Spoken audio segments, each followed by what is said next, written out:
en la imagen A que vemos en la parte izquierda superior, vemos la fibra muscular cardíaca completa. Entonces, están fibras musculares cardíacas ramificadas, el núcleo, que es el núcleo de la célula muscular cardíaca, denominado cardiomiocito, y pues abundantes mitocondrias, ya que el corazón necesita abundante energía para no dejar de latir. Importante acá mencionar los discos intercalares, que ahí los señalé como en rosado, y estas básicamente son las líneas donde una célula muscular termina y comienza la otra. Estos discos tienen una resistencia eléctrica baja que permite que el potencial de acción se desplace entre las células musculares cardíacas. En la imagen B vemos cómo se veía como un corte histológico del músculo cardíaco. Entonces ahí también podemos ver más microscópicamente los discos intercalares que aparecen como líneas más oscuras y gruesas perpendiculares a las fibras. Entonces esto es básicamente el corte. La imagen B es el corte que veríamos en una biopsia o pues en un corte pues, histológico. Y ya incluso más pues a fondo molecularmente es la imagen C, que básicamente es la estructura molecular del disco intercalar. Entonces, muestran dos tipos de uniones que tiene este disco, que es el desmosoma y la unión en hendidura, que son los que están ahí en naranjita. Entonces, entendemos el desmosoma como, como una unión mecánica y muy fuerte. Básicamente su función es mantener unidas físicamente las células cardíacas, evitando que éstas se separen cuando el corazón se contrae. Y la unión en hendidura, que pues hace parte del disco intercalar. Y acá muy importante que recuerden y pues recalco que es el lugar donde ocurre el paso de iones y del impulso eléctrico. Es básicamente el responsable que el impulso eléctrico se propague rápidamente y que el corazón se comporte como un sinsitio funcional.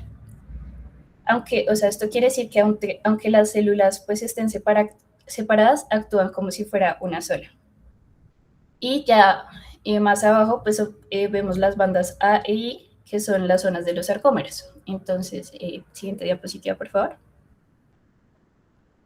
Acá ya vamos a hablar del mecanismo de la actina y miosina que les mencionaba al inicio. Entonces, igual, lo vamos a ver como de lo más grande a lo más chiquito.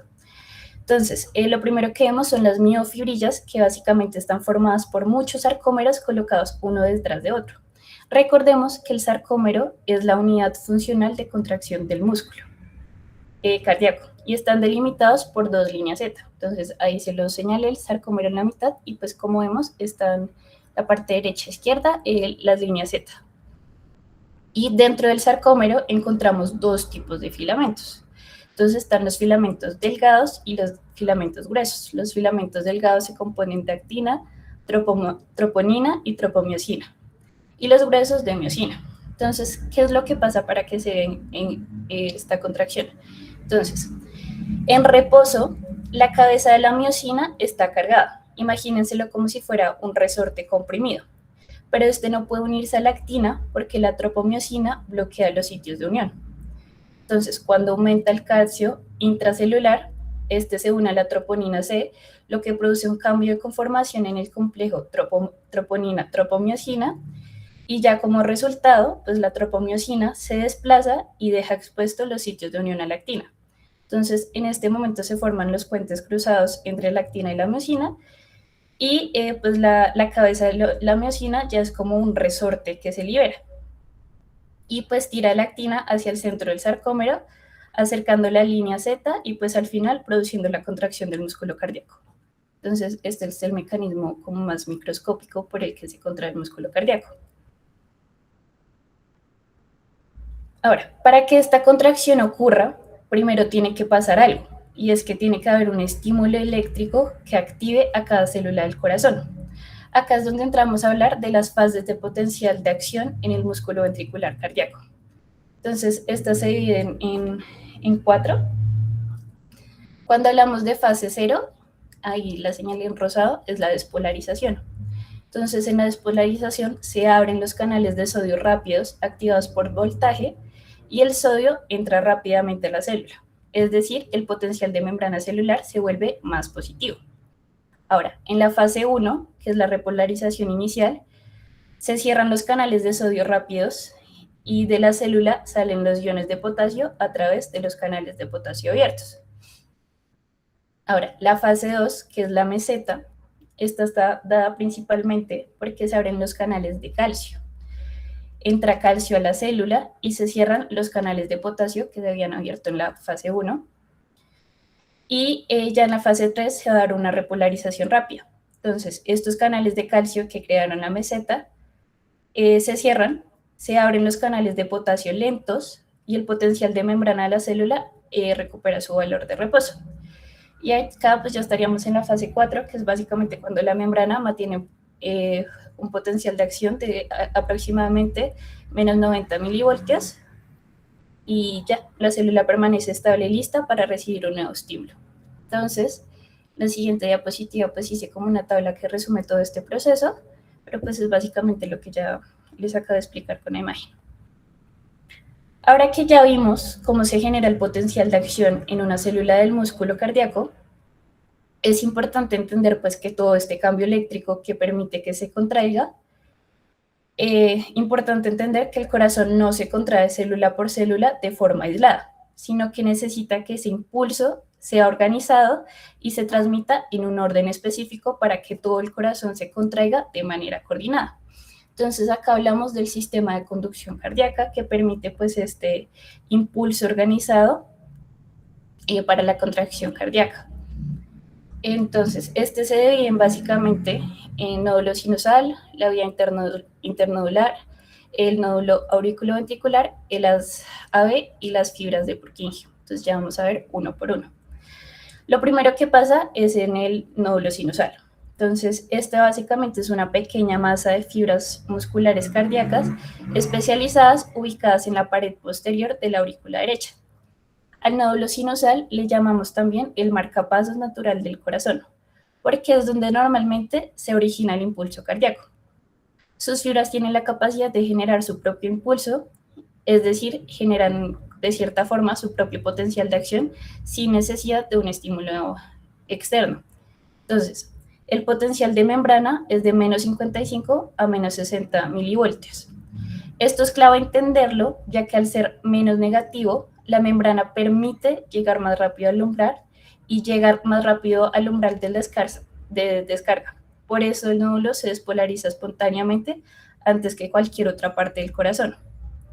Entonces, debido a esto, pues el nódulo sinusal descarga impulsos de forma rítmica y automática, marcando el ritmo cardíaco normal. Por eso hablamos de un ritmo sinusal. Ahora, hablando de las vías internodales, estos son básicamente haces de fibras que conducen el impulso desde el nodo sinusal hasta el nodo AB. Entonces, en Gayton describen que el impulso también se propaga simultáneamente por el músculo auricular en todas las direcciones, gracias pues a las uniones en hendidura de las que ya hablamos, provocando la contracción de ambas aurículas casi al mismo tiempo. El tercero que vemos ahí es el que está en rosado y es el nodo auriculoventricular. Entonces, su función principal, y pues es importante pues entender esto, que retrasa el impulso antes de que pase a los ventrículos. Este retraso que hace este nódulo es aproximadamente de 0,09 segundos y es fundamental. ¿Por qué? Porque permite que las aurículas terminen de contraerse y que vacíen su sangre en los ventrículos antes de que estos comiencen a contraerse. Entonces, si no existiera este retraso, básicamente las aurículas y los ventrículos se contraerían al mismo tiempo, pues el llenado ventricular pues sería ineficiente, básicamente. Ya como cuarto tenemos el haz de His, que esta es la única vía de conducción que conecta eléctricamente las aurículas con los ventrículos. Esta continúa de cierta forma el retraso del impulso, entonces da un retraso adicional de unos 0,04 segundos, y este retraso adicional asegura que la contracción auricular esté completamente terminada antes de iniciar la contracción ventricular. Y ya para terminar todo este sistema de conducción tenemos las ramas del haz, que estas se dividen en la izquierda y la rama derecha, que descienden por todo este tabique interventricular. y estas ramas terminan en las fibras de Purkinje, que estas se distribuyen por todo el miocardio ventricular y tienen una característica especial y es que conducen el impulso muy rápidamente. Entonces, gracias a esta velocidad, el impulso llega casi simultáneamente a todas las células del ventrículo y pues permiten que ambos ventrículos se contraigan de forma sincronizada y eficiente, generando las fuerzas necesarias para bombear la sangre.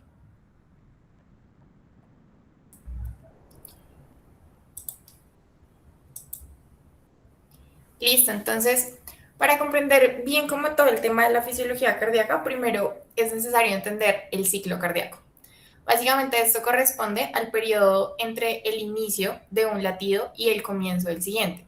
Entonces, cada ciclo inicia con un potencial de acción generado espontáneamente en el nodo sinoauricular, que está ubicado en la aurícula derecha, como ya lo acabamos de ver. Este impulso se propaga primero por las aurículas, posteriormente hacia los ventrículos, a través del sistema de conducción, lo que permite que pues, las aurículas se contraigan antes que los ventrículos. Entonces, el ciclo cardíaco se divide en dos grandes etapas, que es la diástole y la sístole.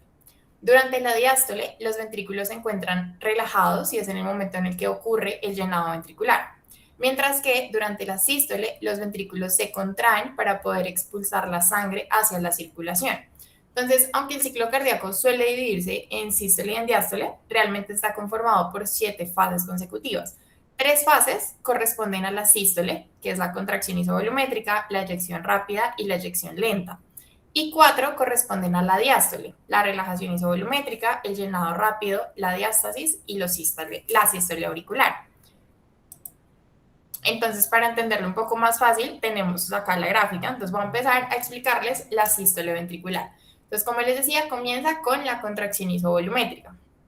En esta fase, el ventrículo comienza a contraerse y la presión intraventricular aumenta de una manera, digamos que bastante rápida.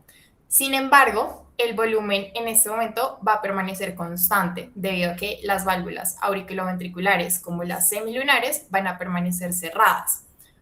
Cuando la presión ventricular supera la presión auricular es en el momento en que se cierran esa válvula mitral y la tricuspidia, que es lo que nos genera el primer ruido cardíaco, como lo vemos acá en el fonocardiograma. Entonces, lo que les acabo de explicar es acá esta parte.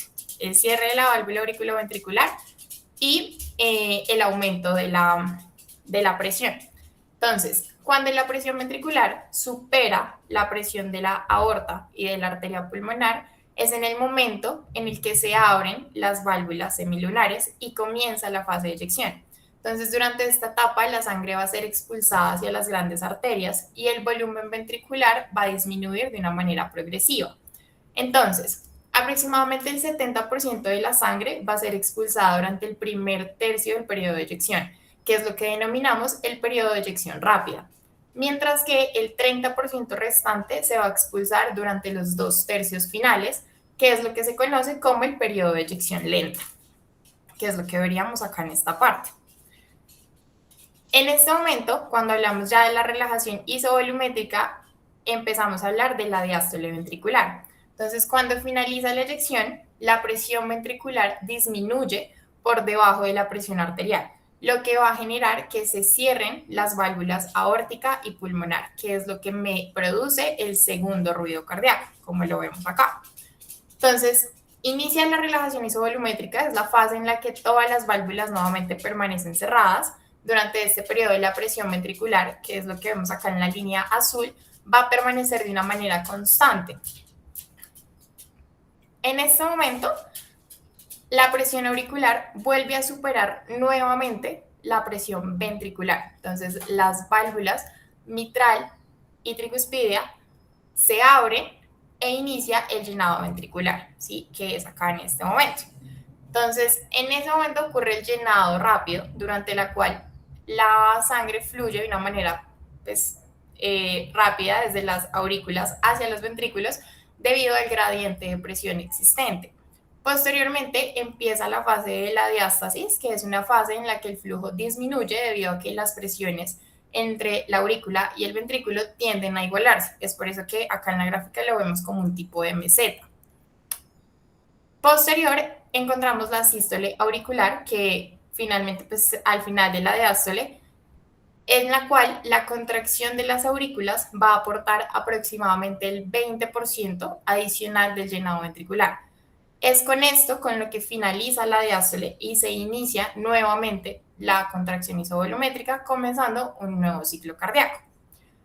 Entonces, ¿qué más encontramos dentro de esta gráfica? Es la parte acá del electrocardiograma y cómo se relaciona con el ciclo cardíaco. Entonces tenemos primero la onda P, que representa básicamente la despolarización de las aurículas.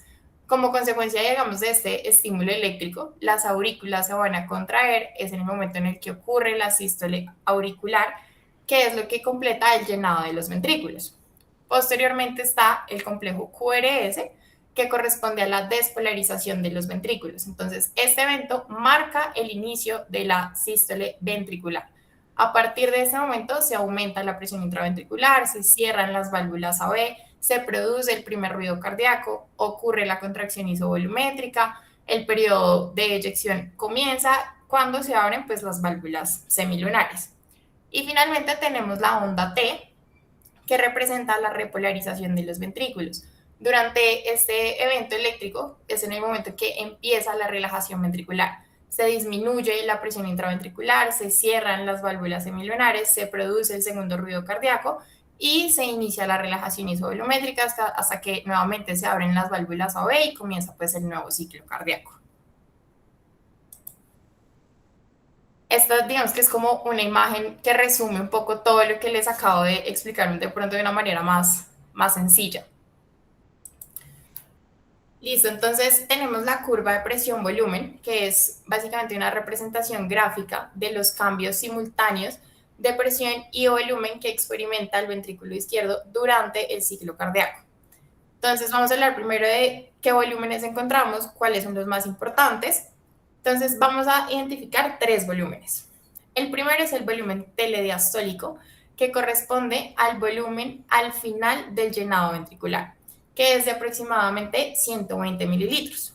El segundo volumen es el telesistólico. Es el volumen residual después de la eyección y corresponde aproximadamente a 50 mililitros. Después encontramos el volumen sistólico, que es la diferencia entre ambos volúmenes que ya les acabo de explicar, el telediastólico y el telesistólico, que es de aproximadamente 70 mililitros. Entonces, para poder interpretar esta gráfica, entonces vamos a volver a hacer el recorrido del ciclo cardíaco, como se los expliqué anteriormente, iniciando con la sístole y posteriormente la diástole. Entonces, para empezar con la sístole, empezamos acá en el punto B. Inmediatamente después del cierre de la válvula mitral, lo que corresponde al primer ruido cardíaco, en este momento el ventrículo contiene aproximadamente 120 mililitros de sangre, que es lo que, como ya les expliqué, denominamos el volumen telediastólico. Comienza esa contracción ventricular y como tanto la válvula mitral como la aórtica permanecen cerradas, el volumen acá no va a cambiar. Lo que aumenta y lo que se supera pues es la presión, ¿sí? Permitiendo que haya una apertura de la válvula aórtica, que vendría siendo acá el punto C. Cuando la presión ventricular supera la presión aórtica, se abre la válvula aórtica, comienza el proceso de eyección. Durante esta fase, el volumen ventricular disminuye de 120 mililitros, que era el telediastólico, a 50 mililitros, que es el telesistólico. Entonces, inicialmente la presión continúa acá aumentando porque el ventrículo sigue desarrollando fuerza. Sin embargo, pues posterior comienza a disminuir conforme progresa el proceso de la eyección. Al finalizar esta fase, que es acá en el punto D, se cierra esa válvula aórtica, que es lo que produce el segundo ruido cardíaco, y con esto es en el momento en que se concluye la sístole. Y entramos a hablar de la diástole. Entonces, durante la relajación isovolumétrica, todas las válvulas van a estar cerradas, por lo que el volumen ventricular nuevamente va a permanecer constante en 50 mililitros. Mientras la presión disminuye pues rápido debido a todo el proceso de la relajación del ventrículo. Entonces, cuando la presión ventricular cae por debajo de la auricular, es en el momento en que se abre la válvula mitral, que vendría siendo acá el punto A. A partir de este punto comienza el llenado ventricular. El ventrículo contiene inicialmente el volumen telesistólico, que es de 50 mililitros de sangre. Entonces, cuando se da la apertura de la válvula mitral, la sangre fluye desde aurícula al ventrículo, aumentando progresivamente el llenado hasta alcanzar más o menos los 120 mililitros, ¿sí? Que era lo que les decía, el volumen telediastólico. Durante esta fase, realmente el ventrículo permanece relajado. Sin embargo, como vemos acá, hay un aumento de la presión que en realidad es algo muy ligero. Se dice que de 2 a 3 milímetros de mercurio pasa de 5 a 7 y esto es explicado a la sístole auricular. Entonces, al llegar nuevamente acá al punto B, que se cierra la válvula mitral, inicia una nueva contracción isovolumétrica y es lo que pues, le da comienzo a un nuevo ciclo cardíaco. Tenemos acá toda esta parte que es el trabajo ventricular. Entonces, toda esta área representa el trabajo mecánico necesario para poder eyectar la sangre hacia la circulación. Entonces, si el ventrículo debe expulsar un mayor volumen de sangre o generar una mayor presión, esta área se va a ver aumentada, indicando pues que hay un incremento de ese trabajo ventricular.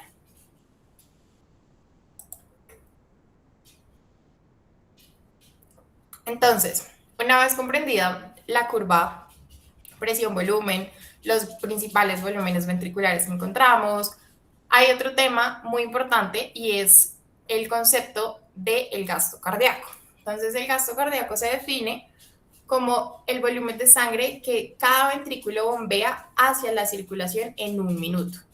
Este es uno de los principales indicadores de la capacidad del corazón para poder aportar oxígeno y nutrientes a los tejidos. Entonces, depende básicamente de dos variables fundamentales, la frecuencia cardíaca y el volumen sistólico. Pues la frecuencia cardíaca, como todos sabemos, corresponde al número de latidos por minuto, mientras que el volumen sistólico pues, es la cantidad de sangre expulsada por el ventrículo en cada contracción. Entonces, en un adulto sano, en reposo, la frecuencia cardíaca es de aproximadamente de 70 latidos por minuto y el volumen sistólico es cercano también a 70 mililitros. Entonces, como resultado de el gasto cardíaco es de aproximadamente 5 litros por minuto, pues en una persona, en un adulto sano.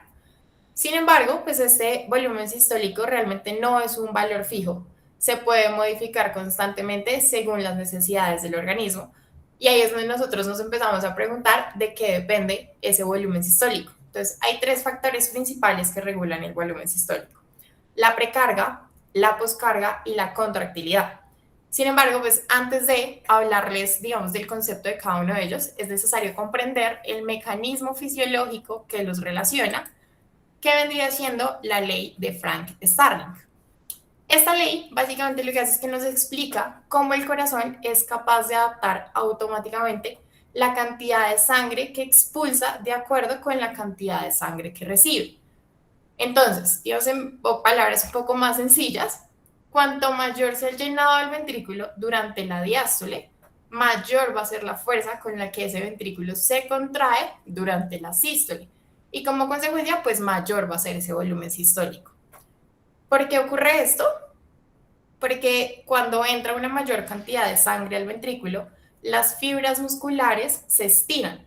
Ese estiramiento dentro de los límites fisiológicos permite que las fibras desarrollen una contracción más intensa. Por eso, un ventrículo que recibe más sangre también es capaz de expulsar pues, la misma cantidad de sangre. Entonces, ahora sí entramos a hablar de los determinantes del volumen sistólico. Entonces, como les decía, son tres principales: la precarga, la poscarga y la contractilidad. Entonces, iniciamos con la precarga, que básicamente corresponde al grado de estiramiento de las fibras miocárdicas al final de la diástole, justo antes de que el ventrículo inicie la contracción. Entonces, en palabras un poco más sencillas, representa cuánto se han distendido las fibras como consecuencia del llenado ventricular.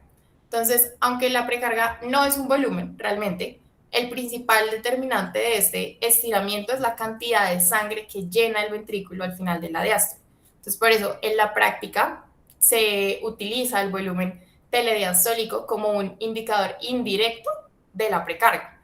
Entonces, digamos que volvemos a recordar lo que ya les expliqué de la curva presión-volumen.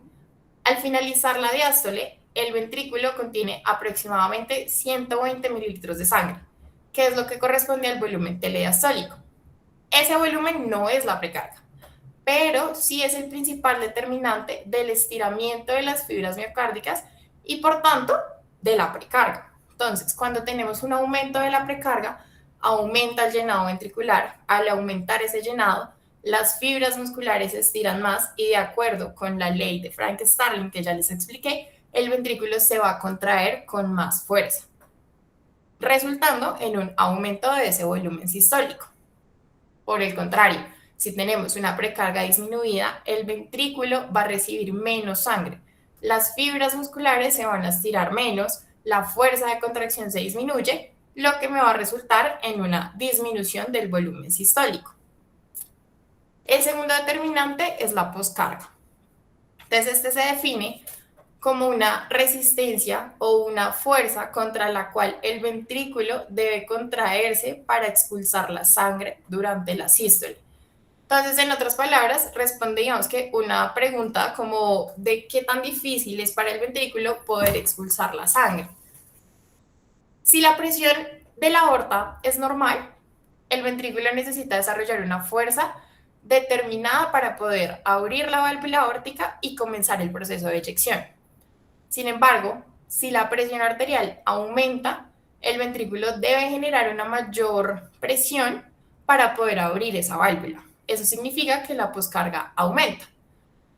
Cuando tenemos casos en los que se aumenta la poscarga, el ventrículo realiza un mayor trabajo para poder expulsar esa sangre. La eyección puede llegar a disminuir si aumenta el volumen que permanece dentro del ventrículo al final de la sístole, o sea, aumenta el volumen telesistólico y eso nos disminuye el volumen sistólico. Entonces, otra vez, volvemos a la curva de presión-volumen. Un aumento de la poscarga hace que el ventrículo deba desarrollar una mayor presión antes de iniciar la eyección, lo que incrementa también ese trabajo ventricular que ya les había explicado. Entonces, frente a un aumento crónico de esa poscarga, como ocurre, por ejemplo, en pacientes con hipertensión arterial o con estenosis aórtica, el corazón desarrolla mecanismos compensatorios para poder disminuir el esfuerzo que éste debe realizar. Uno de ellos va a ser la hipertrofia ventricular. Entonces, más adelante, cuando les explique la ley de Laplace, vamos a entender más o menos por qué el aumento del grosor de la pared ventricular va a ayudar inicialmente a compensar ese incremento de la poscarga. Y pues como a pesar de ello, también va a aumentar el consumo de oxígeno en el miocardio, pero pues eso se los explico ahorita más adelante. El tercer determinante es la contractilidad. Esta básicamente es la capacidad intrínseca que tiene el músculo cardíaco para desarrollar fuerza de contracción, que va a ser independiente tanto de la precarga como de la poscarga. ¿Qué significa? Que dos ventrículos pueden tener el mismo llenado, enfrentarse a la misma resistencia, pero si uno posee más contractilidad, va a ser capaz de contraerse con más fuerza y expulsar una mayor cantidad de sangre. Entonces, cuando aumenta la contractilidad, el ventrículo desarrolla una contracción mucho más intensa, expulsa una mayor cantidad de sangre y va a disminuir el volumen telesistólico. ¿Eso en qué me va a resultar? Va a aumentar el volumen sistólico y también puede llegar a aumentar el gasto cardíaco. Por el contrario, cuando la contractilidad disminuye, ese ventrículo pierde la capacidad para generar fuerza. Expulsa menos sangre durante la sístole, aumenta el volumen telesistólico y va a disminuir el volumen sistólico. Entonces, hasta este punto, digamos que hemos revisado todos los mecanismos propios del corazón que regulan el volumen sistólico, la ley de Frank-Starling, la precarga, la poscarga, la contractilidad. Sin embargo, todos estos mecanismos no van a funcionar de una manera aislada. La actividad cardíaca también se regula continuamente por mecanismos neuromorales que permiten adaptar el funcionamiento del corazón a las necesidades del organismo. Los principales mecanismos de regulación corresponden al sistema simpático, el parasimpático y las catecolaminas. Entonces iniciamos con el simpático. Básicamente la activación del sistema simpático incrementa la actividad cardíaca. produce un aumento de la frecuencia cardíaca, incrementa la contractilidad del miocardio, acelera la velocidad de conducción de ese impulso eléctrico, que nos da como consecuencia un aumento del volumen sistólico, del gasto cardíaco, permite un mayor aporte de sangre a los tejidos cuando las demandas metabólicas aumentan. Mientras que por el contrario tenemos el sistema parasimpático que disminuye esa actividad cardíaca. Entonces reduce la frecuencia cardíaca, la velocidad de conducción, favorece el funcionamiento del corazón durante condiciones de reposo y adicional, pues también nos reduce ese gasto cardíaco. Por otro lado están las catecolaminas, que principalmente tenemos la adrenalina y la noradrenalina. Estas hormonas van a producir efectos bastante similares a los del sistema simpático. Entonces nos aumentan la frecuencia cardíaca, la contractilidad y pues en consecuencia de todo, pues el gasto cardíaco. Todos estos mecanismos realmente tienen un objetivo como en común y es permitir que el corazón bombee más sangre cuando el organismo lo necesita. Sin embargo, pues este aumento, digamos que del trabajo también va a implicar un mayor consumo de energía. Por tanto, pues hay un incremento en las necesidades de oxígeno del miocardio. Entonces, una manera, digamos que un poco fácil de entender por qué aumenta ese trabajo ventricular es mediante la ley de Laplace. Esta ley básicamente establece que la tensión que debe desarrollar la pared del ventrículo durante la contracción va a depender de tres factores principales: la presión intraventricular, el radio del ventrículo y el grosor de la pared ventricular, como le vemos acá. Entonces, esta es la fórmula de la ley de Laplace. Entonces, si aumenta la presión intraventricular, aumenta la tensión de la pared. Si aumenta el radio del ventrículo, también va a aumentar esa tensión. Por el contrario, si aumenta el grosor de la pared ventricular, esta tensión disminuye. ¿Qué significa eso? Entonces, cuando un paciente presenta un aumento crónico de la poscarga, como ya les había dicho, en la hipertensión arterial, en la estenosis aórtica, ese ventrículo debe generar cada vez mayor presión para poder eyectar la sangre. Eso nos incrementa la tensión de la pared y por lo tanto, pues el trabajo cardíaco. Entonces, ¿qué hace el corazón como mecanismo compensatorio? Se desarrolla la hipertrofia ventricular. Entonces, al aumentar el grosor de la pared, disminuye la tensión, permitiendo que el ventrículo genere la misma presión con una menor tensión sobre sus fibras. Pero pues esto suena así como si fuera una adaptación súper beneficiosa. Sin embargo, pues esta compensación tiene un costo, y es que al existir una mayor masa muscular, el miocardio va a requerir un mayor aporte de oxígeno para mantener su función. Es decir, aunque la hipertrofia disminuye la tensión de la pared, pues va a aumentar ese consumo total de oxígeno del corazón. Entonces, ¿cómo se logra satisfacer ese requerimiento de oxígeno? En este momento es que empezamos a hablar de la oferta y la demanda de oxígeno. Entonces, la demanda corresponde básicamente a la cantidad de oxígeno que el miocardio necesita para poder realizar su trabajo, mientras que la oferta representa el oxígeno que recibe a través de la circulación coronaria. Entonces, en condiciones normales hay un equilibrio entre ambas. Sin embargo, cuando la demanda aumenta o la oferta disminuye, el miocardio deja de recibir el oxígeno suficiente para cubrir sus necesidades metabólicas, que es lo que favorece la aparición de isquemia. Entonces, ¿de qué depende esa oferta de oxígeno? Principalmente de la perfusión coronaria. Entonces, las arterias coronarias se perfunden principalmente durante la diástole. Durante la sístole, la contracción ventricular comprime esos vasos coronarios intramiocárdicos, disminuyendo ese flujo sanguíneo. Es decir, durante la diástole, el ventrículo se relaja y las contracciones pueden llenarse adecuadamente. Es por eso que, digamos, en casos de nosotros en la parte anestésica, no solamente es importante mantener un adecuado gasto cardíaco, sino que también es muy importante preservar esa presión arterial diastólica que sea suficiente, ya que de ella depende esa perfusión coronaria y pues por lo tanto la oferta de oxígeno al miocardio. Entonces, esto cobra, digamos que especial importancia en los pacientes que veníamos hablando de la hipertrofia ventricular, Aunque la hipertrofia disminuye la tensión de la pared como un mecanismo compensatorio, también nos aumenta la demanda de oxígeno. Entonces, si en pacientes que, digamos, en estos pacientes durante el ejercicio, el estrés quirúrgico, un episodio de hipotensión, va a disminuir esa perfusión coronaria. Entonces, la oferta de oxígeno puede llegar a ser insuficiente para poder cubrir esa demanda, lo que nos va a favorecer la aparición de isquemia, incluso pues el infarto en pacientes que son susceptibles. Entonces, digamos que como conclusión, para comprender todo el tema de la fisiología cardíaca, que es bastante fundamental en nuestro ámbito, porque muchas de las intervenciones realizadas durante pues, todo el acto anestésico nos van a modificar todas las definiciones que ya les di de la precarga, la poscarga, la contractilidad, la frecuencia cardíaca. Y nuestro objetivo no va a ser únicamente mantener un gasto cardíaco adecuado, sino realmente garantizar que el miocardio reciba el oxígeno necesario para cubrir esos requerimientos metabólicos.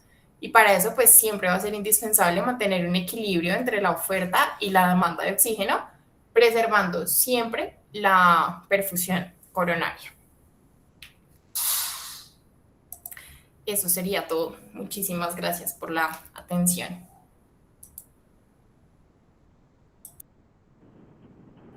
Si alguno tiene alguna duda, pues nos cuenta cualquier cosa o algún comentario extra.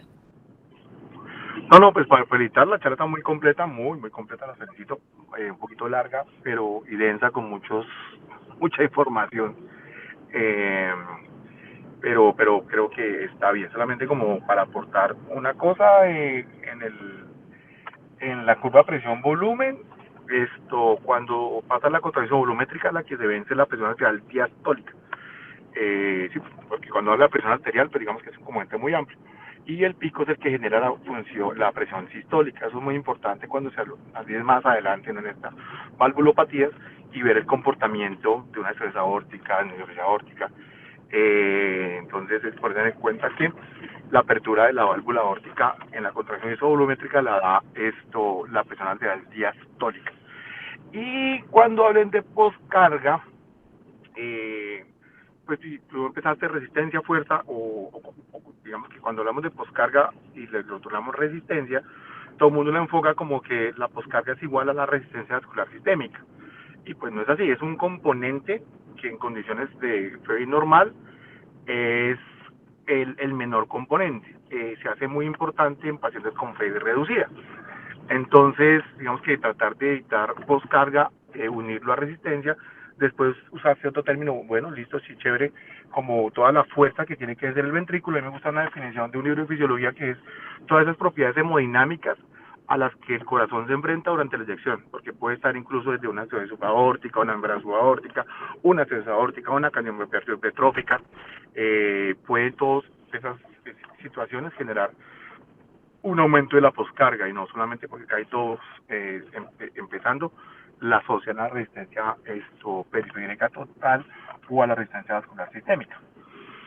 De resto creo que bien, no me fijé, pues como me quieres enseñar, si explicaron un poquito la parte molecular de la contracción, la importancia de lo que es el fenómeno de calcio liberado con calcio. No sé por qué entonces estás tocando eso, me quedé un poquito sin enseñar, que también es importante, es un poquito denso, pero digamos que es importante entender desde el punto de vista molecular, porque eso a qué nos va a servir. Nos sirve para correlacionar un poco el potencial de acción con el flujo de electrolitos dentro del miocardio y entender la función. Digamos que la fisiología cardíaca es interesante conocerla, pero siempre asociarla con algo farmacológico. Entonces pongamos cuando hablamos y entendemos dónde están los receptores beta, qué es el de la fosfodiesterasa, qué es la cerca, qué es el receptor de la noina, entendemos por qué funciona la dobuta, por qué funciona la adrena, por qué cuando ya uno va a usar, que son medicamentos que ustedes van a usar en algún momento en su rural posiblemente, cuando tenga un paciente complicado, mientras que lo remiten, entender de pronto eso. No vi si mostraste eso, o si mostraban eso, perdón, pero si no, pues sería bueno de pronto profundizar un poquitito en eso, porque creo que es importante. Si lo mostraban, les ofrezco disculpas porque, como te digo, me quedo un ratito sin enseñar. De resto, me parece que la presentación es buena, te digo, es bien larga y extensa un poquito, mucha información, porque se abarca todo, ¿no? Conducción, excitación, relajación, contracción, anatomía y circulación coronaria, ¿sí? Entonces, pero en términos generales me parece que dominan bien el tema y las felicito. Entonces sería como las únicas tres, de pronto, aportes que haría para completarlo. El resto las felicito muy bien. Muchas gracias, profe. ¿Algún otro comentario? El doctor Emiro. Muy buena presentación, la verdad, muy buena presentación, fue muy completa. Yo me conecté un poquito tarde, les pido disculpas, pero realmente muy completa. Felicitaciones, muy buen manejo del tema. Muchas gracias al doctor Laverde por todos sus aportes. Un placer tenerlo por acá. Emiro, ¿qué nos quiere contar? Bueno, de antemano agradecer y también a Sergio por estar conectado. Sergio hoy está cumpliendo años, te felicito por tu cumpleaños, no es el tema, pero sabes que te apreciamos desde el grupo del CEF y desde el grupo del Departamento de Anestesiología. Al doctor Carlos Laverde siempre es un gran honor que esté aquí con nosotros. Para los que no conocen, el doctor Carlos es anestesiólogo cardiovascular intensivista, está en su doctorado y es el jefe del Departamento de Anestesiología Cardiovascular de nuestra universidad. Entonces, siempre es un tema. Entonces, quisiera hacer un énfasis en una cosita importante que ya Carlos lo tocó, y es siempre saber que esta fisiología, ¿para qué nos va a servir? Y es importante en el perioperatorio para poder nosotros identificar cuál es la principal causa que está deteriorando el gasto cardíaco esa como fórmula presión arterial, y que podemos tener pacientes que están normotensos pero con el gasto cardíaco deteriorado y con datos de insuficiencia circulatoria.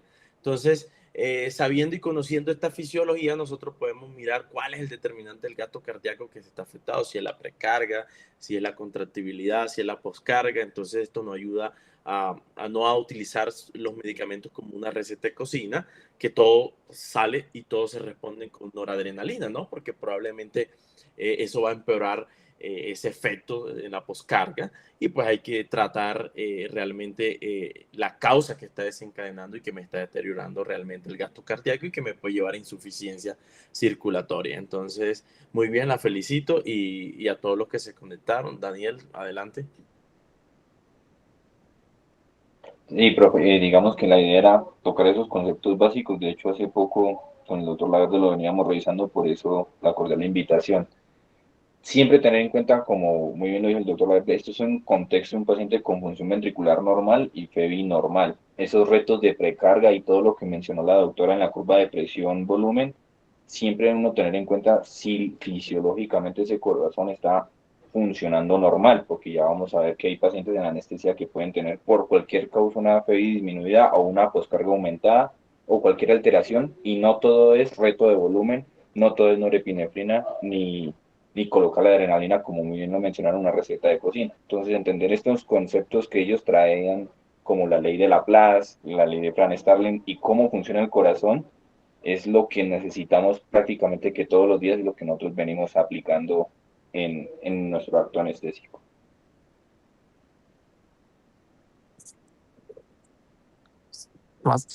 No, y no solamente en el acto anestésico, Sergio, y feliz cumpleaños, sino en general en todo el abordaje de paciente crítico. Digamos que esto no, pues para las doctoras no es enfocarse que eso solamente sirve de anestesia, sino para todos. Y como dice Sergio, usted a ver ahora, afrontada si hace en rural, pues posiblemente un paciente crítico, bueno, depende de donde hagan el rural, pero sí cuando hospital, pues todo esto de fisiología pues no es para dar lata y uy, qué pereza. Es que todo tiene su razón de ser, y como dice Sergio, una de las cosas que uno aplica en la fisiología es frente a un paciente crítico, normo hipotenso, como dice Emiro, yo puedo tener un paciente normotenso y estar muy mal, ¿sí? Por los mecanismos de compensación que ustedes hablaron durante la charla. Entender eso es lo que les va a ayudar a ustedes a hacer un manejo adecuado en su primera atención. Si en caso, como digo, en rural, o si ustedes ya son una pasada residencia de una, bueno, siempre que enfrenta a un paciente crítico en cualquier escenario, estos conceptos que ustedes están hablando ahorita, que ojalá les quede, porque pues, no es solamente una charla, sino que ustedes y al público les queden claros para poder ustedes clasificar a un paciente en cierto momento en un patrón hemodinámico, y como dice Sergio, ser muy consecuentes con el manejo. Que una vez recibe pacientes con unos manejos, pero ¿en qué pensaron? O sea, cuál fue su manejo inicial. Y obviamente con lo que tengan a la mano, pero siempre, siempre, y eso es una frase de cajón que usamos en medicina, la clínica es lo que prima, pero es lo que menos prima, porque casi nadie ya oculta ni toca un paciente, pero digamos que lo importante de este tema, ¿sí? Es generar esa conciencia de la importancia de tener conceptos claros, ¿sí? Globales, macro, pues posiblemente eh, uno se va a acordar más adelante que se llama receptores de anodina, bueno, yo llego cosas, pero sí es lo macro para poderlo aplicar en su parte clínica. Y no es importante el aporte de Sergio y de Miro en ese escenario.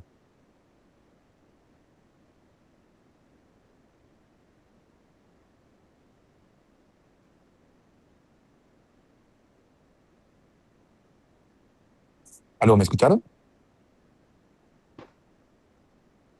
Sí, señor profe. Muchas gracias, doc.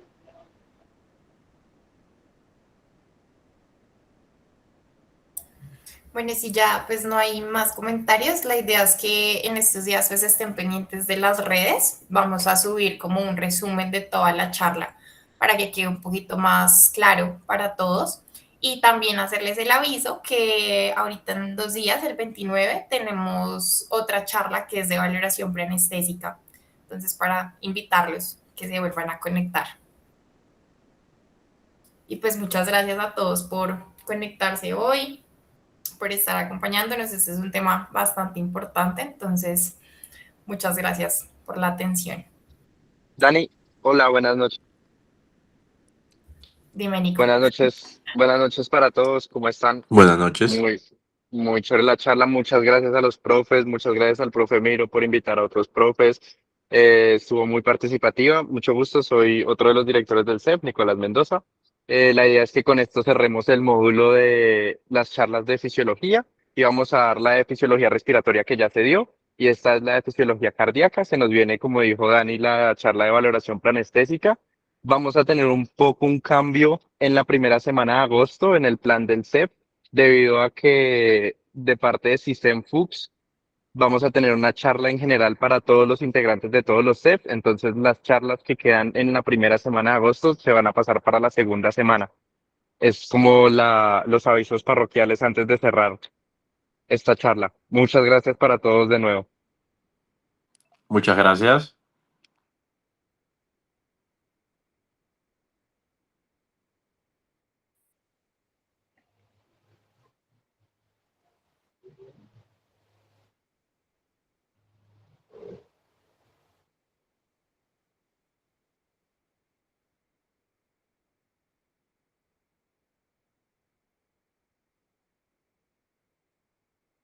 Entonces, pues no siendo más, cerraremos la sesión y muchas gracias para todos de nuevo. Hasta luego.